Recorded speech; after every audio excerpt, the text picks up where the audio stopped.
자, 이범희 교수의 범상치 않은 희귀질환 이야기 진행해 보겠습니다. 오늘의 주제는 누난 증후군. 네. 이것도 제 의과대학 다닐 때 들어보긴 한 것 같습니다. 네. 그리고 뭔가 이렇게 공부를 하긴 한 것 같은데 네. 기억은 안 남아있죠. 이거는 무슨 병입니까?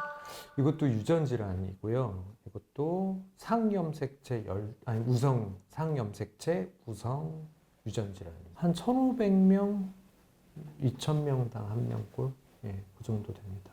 누난이라는 건 뭐 사람 이름입니까? 그렇죠. 발견한 사람? 여자 선생님이신데요. 미국에 계신. 근데 그 선생님이 이제 처음에 요 누난 증후군을 정의를 해서 누난 증후군. 그리고 이 교수님 전에 좀 이거를 처음에 제시한 분들이 있었고, 이거를 이제 정리해서 이제 신드롬을 명명한 게 이 교수님으로 알고 있습니다. 네. 자, 그러면 언제 증상이 나타나서 발견이 되기 시작합니까?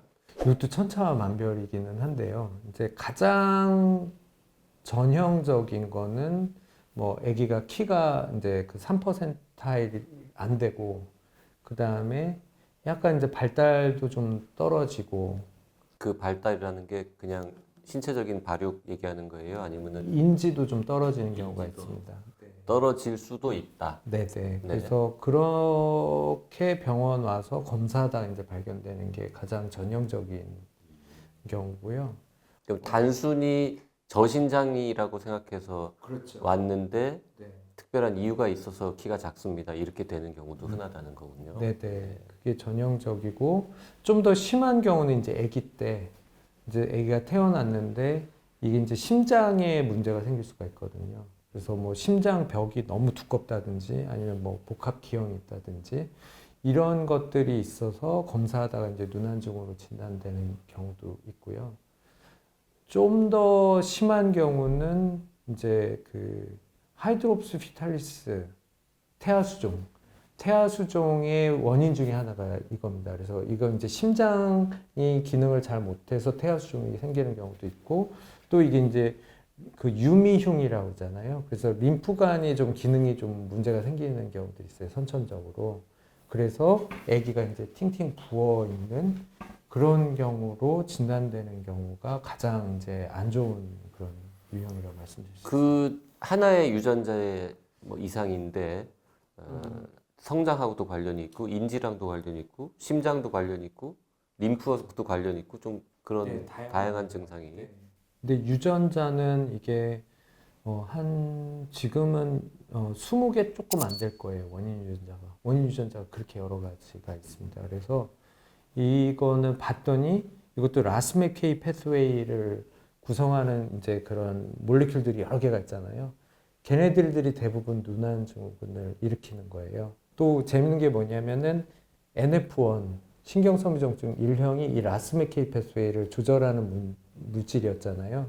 그래서 신경섬유증 1형 환자들이 누난 증후군하고 조금 비슷하게 생긴 경우들도 있습니다. 그래서 얘네들을 다 합쳐서 라소패시라고 이렇게 최근에 그렇게 병명을 이렇게 라소패시라고 부르고 있어요. 그리고 또 누난 증후군이 또 형제 질환이 또 여러 개가 있습니다. 뭐 카디오페이쇼 큐테니어스 신드롬도 있고, 뭐 코스텔로 신드롬도 있고, 그래서 걔네들을 이제 쭉 모아서 라소패시라고 이렇게 얘기를 합니다. 네. 요 누난 증후군과 관련 있는 유전자만 20개 정도가 지금 알려져 있다고요.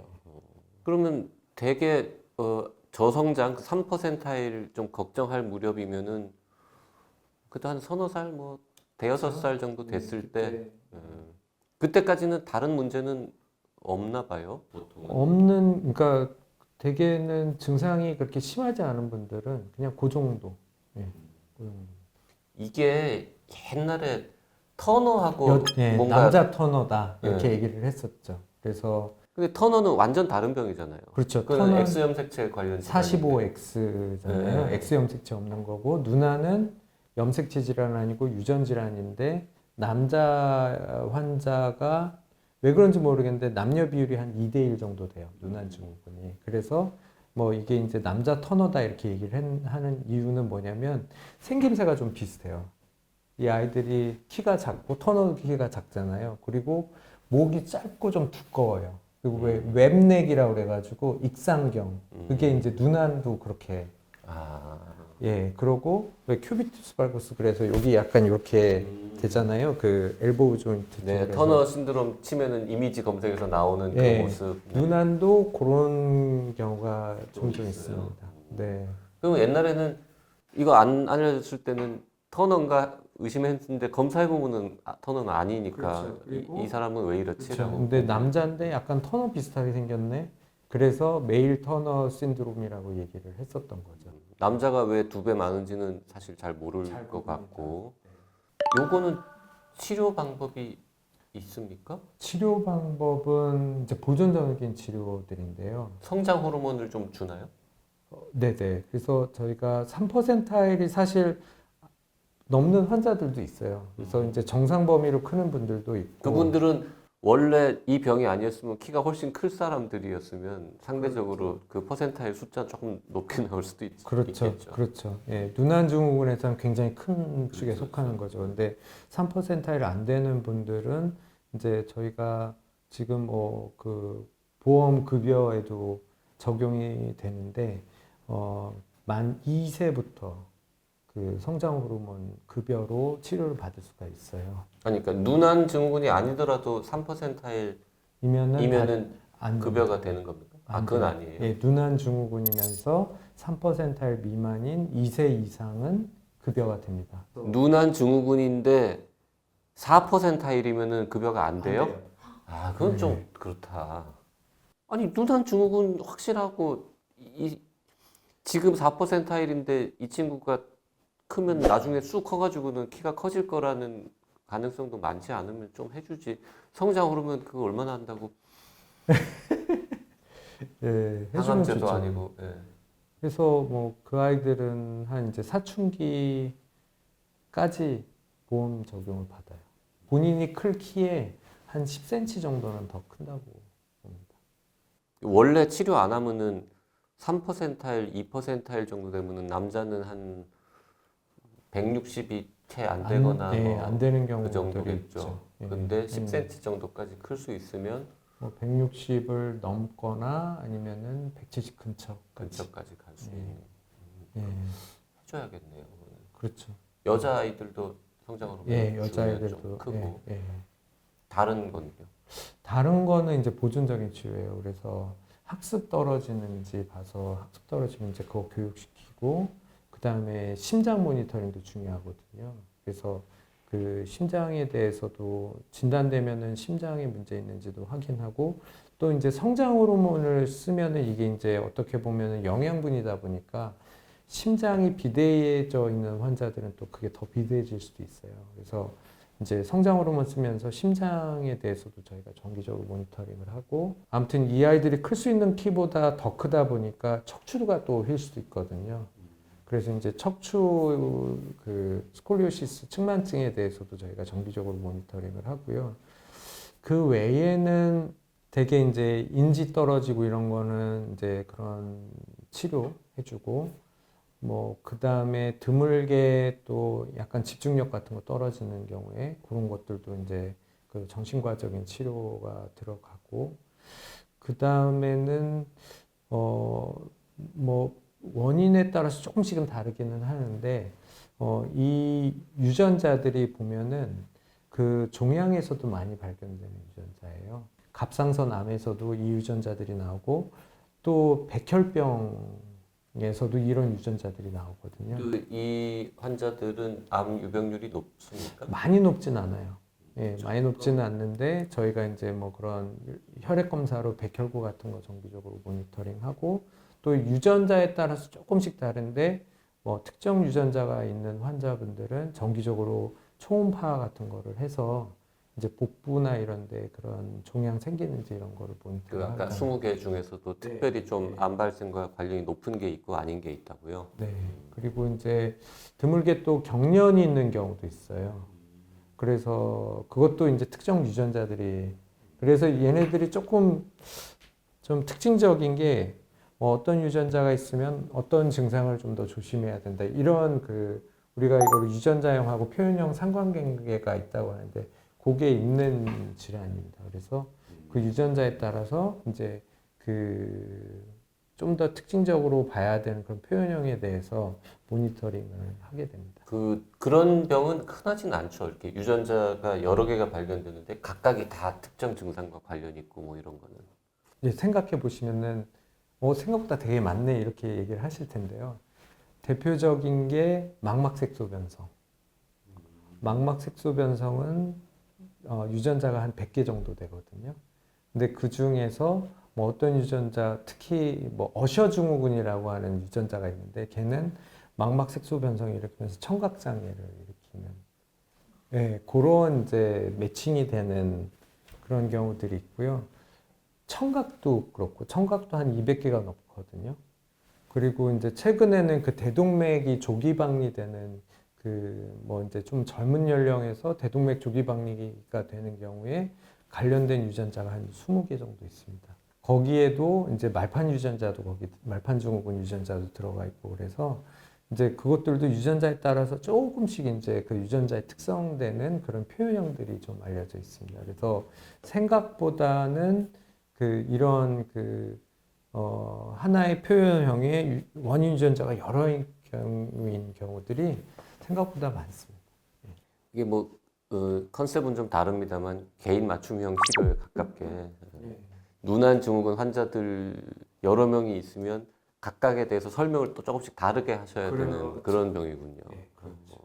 그리고 어떤 환자는 누난 증후군 유전자가 나왔는데 누난 증후군의 그런 특징적인 생김새가 전혀 없는 사람도 있어요. 그런데 발달 지연만 있는. 그리고 인지가 떨어지는. 인지가 약간 떨어지는 그 비율은 꽤 높아요. 질문을 좀 다르게 하면은 인지 저하가 전혀 없는 분들도 있습니다. 있긴 한데 50%가 되게 넘진 않죠. 그리고 특정 유전자는 거의 이 유전자의 원인인 누난 증후군 환자분들은 거의 인지 장애가 100% 오는 경우도 있고. 그 인지 저하 혹은 장애의 정도는 어느 정도? 그것도 이제 다른데요. 이제 대개는 뭐 약간 경계선, 그 다음에 이제 아주 그 3급 뭐 인지장애 요 정도 되는 수준이 많기는 한데 이것도 어떤 유전자는 훨씬 더 심한 그런 인지장애가 오는 경우도 있고 또 어떤 특정 유전자는 가령 이제 사스1 유전자라는 게 있는데 그 사스1 유전자가 SOS1이거든요. 그 유전자는 거의 대부분 인지가 깨끗해요. 이 병은 신생아나 태아 때 이렇게 미리 검사하고 이런 건 안 합니까? 저희가 필요가 없나? 그렇죠. 되게 뭐 심장이 안 좋거나 이런 아이들은 이제 중환자실 입원하게 되고 그럼 그런 아이들은 이제 진단이 중요하니까 이제 우리가 하게 되고요. 아니면은 뭐 태아 때 태아 수종이 있다든지 그런 선천성 기형이 있을 때 검사를 해볼 수는 있는데 그것도 대개는 이제 태어난 다음에 하게 되고 눈에 보이는 증상이 없으면 굳이 스크리닝 할 필요는 법적으로는 하지 없죠. 않는다. 네. 요게 아까 그 신경 섬유종증 1형하고 약간 뭐 형제다. 그럼 그 약은 있잖아요. NF1에서 네. 그걸 써보면 안 돼요? 그러니까 그게 이제 그 신경 섬유종증에서 이제 셀루메틴 임상 연구는 지금 이제 공식적으로 발표된 거는 이 섬유종 사이즈 줄이는 거였잖아요. 어떻게 보면은 이제 그 항암제적인 접근으로 임상 연구를 한 거죠. 근데 이제 저도 똑같은 생각을 했어요. 여기는 왠지 뭔가 줄여야 할 타겟이 없는 것 같은 느낌은 있긴 한데요. 그렇죠. 그거는 없는데 신경 섬유종증 환자도 보면은 키도 좀 작아요. 키도 좀 작고 그 다음에 그분들도 인지가 조금 떨어지는 분들이 많습니다. 저희가 지금 하고 있는 임상 연구에서는 그것도 보고 있어요. 성장이 좀 좋아지는지, 그 다음에 인지가 좀 향상되는지. 그래서 누난 환자들을 대상으로 하는 임상 연구. 신경섬유종증에서. 네, 신경섬유종증에서. 그래서 저희가 지금 한 바로는 그러니까 IQ 검사를 한 1년 단위로 해봤거든요. 그냥 한 환자를 약을 쭉 쓰면서. 근데 희한하게 IQ가 점점점 올라가요. 근데 이제 그 검사가 가진 맹점은 뭐냐면 이 사람이 자기도 모르게 이렇게 반복적으로 검사를 하면서 이전에 검사를 했던 거에 대한 기억이 남아 있을 수 있지 않느냐. 그렇죠. 원래 그 너무 자주 하면은 정확도가 예, 떨어지죠. 그래서 저희가 이제 까먹을 시점이 한 1년쯤이라고 생각을 해서 1년으로 하고 있는데 저희가 이제 그런 트렌드가 보여서 이제 그게 이게 좀 적용이 되지 않을까 이런 생각이 되는데 이게 이제 지금 교차 검증은 아직 안 됐어요. 다른 연구자들도 했는데 뭐 비슷한 결과가 나왔다.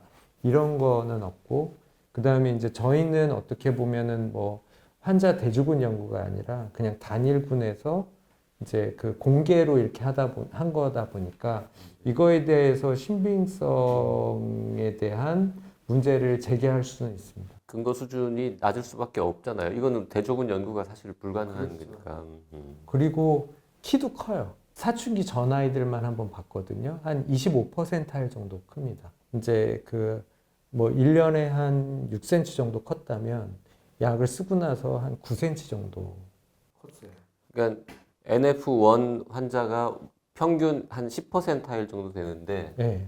그 약 이름 또 까먹은 셀루메티닙을 썼더니 그걸 쓰면은 한 25에서 50 그 사이로 꽤 많이 크는 거잖아요. 그러면. 그렇죠. 예. 그래서 이제 그러면은 이제 뭐 누난 증후군이나 이런 이제 더 큰 어떻게 보면 또 굉장히 큰 환자군인데 여기에 적용을 해볼 수 있지 않을까 이런 근데 생각을 해볼 수 듣다 있죠. 보니까 약간 이해가 안 되는 게 누난에서 그 약을 써서 키가 크니까 신경소모정증 환자도 키가 크지 않을까라고 하는 게 아니잖아요, 지금. 그렇죠. 누난에는 안 써본 약인데. 안 써봤어요. 근데 신경소모정증 약을 쓰면서 키도 크지 않을까라는 생각은 왜 한 거예요? 이게 이제 결국에는 같은 시그널에 있으니까 같은 이제 라스맵K 패스웨이에 있으니까 그 이제 이 NF1도 결국에는 이 라스맵K 패스웨이가 문제가 생기는 병이거든요. 그러면 그게 연구가 더 잘 나오면 누난 증후군 환자한테도 그 셀루메티닙을 써보면 좋긴 하겠는데 약이 워낙 비싸니까. 그렇죠. 그리고 이제 약은. 그거는 뭔가 이제 스폰서 그 이 회사에서 뭔가 회사에서 주도적인 임상 연구를 해야 이제 그게 될 텐데 그러면은 이제 기존에 나와 있는 게 성장 호르몬이잖아요. 그럼 성장 호르몬하고 이게 이제 뭐 열등하지 않은 아니 뭐 우월한 효과가 나왔을 때 가격을 비교하게 되는 그 거죠. 연구의 의미는 있겠지만 성장 호르몬을 대체하기에는 가격이 너무 차이가 많이 나니까 그거는. 그렇죠. 네. 그게 문제인데 좀 더 이게 보면 성장 호르몬이 약간 자연스러운 치료는 아니거든요. 이 어떤 고장난 요거를 고친다는 것보다는 그거를 그냥 이제 뭔가 성장 호르몬이라는 영양분을 그냥 확 많이 줘가지고 그걸 극복하겠다 이렇게 치료를 하면은 셀루메티닙 같은 그런 약들은 이거를 뭔가 좀 더 자연스러운 상태로 되돌리는 거잖아요. 그러니까 치료적인 입장에서 보자면 이게 훨씬 더 좋은 치료이기는 한데. 하죠. 예. 자, 뭐 목의 모양이나 뭐 팔의 각도나 뭐 이런 것들은 뭐 사실은 교정하거나 하기 힘들 것 같고 큰 문제는 어떻게 보면 아닐 수도 있으니까. 근데 아까 심장 문제는 그러면 평생 계속해서 심장에 문제가 생길 가능성은 늘 높은 거예요, 다른 사람보다? 아니요. 그렇지는 않습니다. 대개는 이제 심장이 이렇게 두껍거나 이런 것들은 나이가 들면서 조금씩은 좋아져요. 예, 예. 그래서 그러면은 초반에 잘 넘기고 모니터를 하다가 넘어가면은 그러면은 이제 키도 적당히 커서 성장 호르몬 치료해가지고는 뭐 어느 정도는 따라잡고 인지 같은 것도 열심히 뭐 서포트하고 해가지고는 많이 좀 끌어올리고 심장 모니터링도 다 하고 그래서 만약에 한 20살까지 잘 컸어요. 그 다음에는 그냥 가끔 병원에만 오면 됩니까? 그렇죠. 그 다음에는 뭐 이제 그런 아무래도 백혈병이나 이런 걸 체크를 하긴 해야 되니까 일반적인 뭐 혈액 검사, 그 다음에 뭐 척추 엑스레이, 그다음에 뭐 골다공증이나 그리고 이게 또 청력도 조금 문제가 있을 수 있어요. 그래서 그런 식의 어떻게 보면 건강검진 같은 그런 검사를 1년에 그래도 한 뭐 한 두세 번, 번, 한두 번 이렇게 그 정도 와서 보는 이것저것 게, 체크를 하긴 해야겠군요. 그게 좋긴 합니다.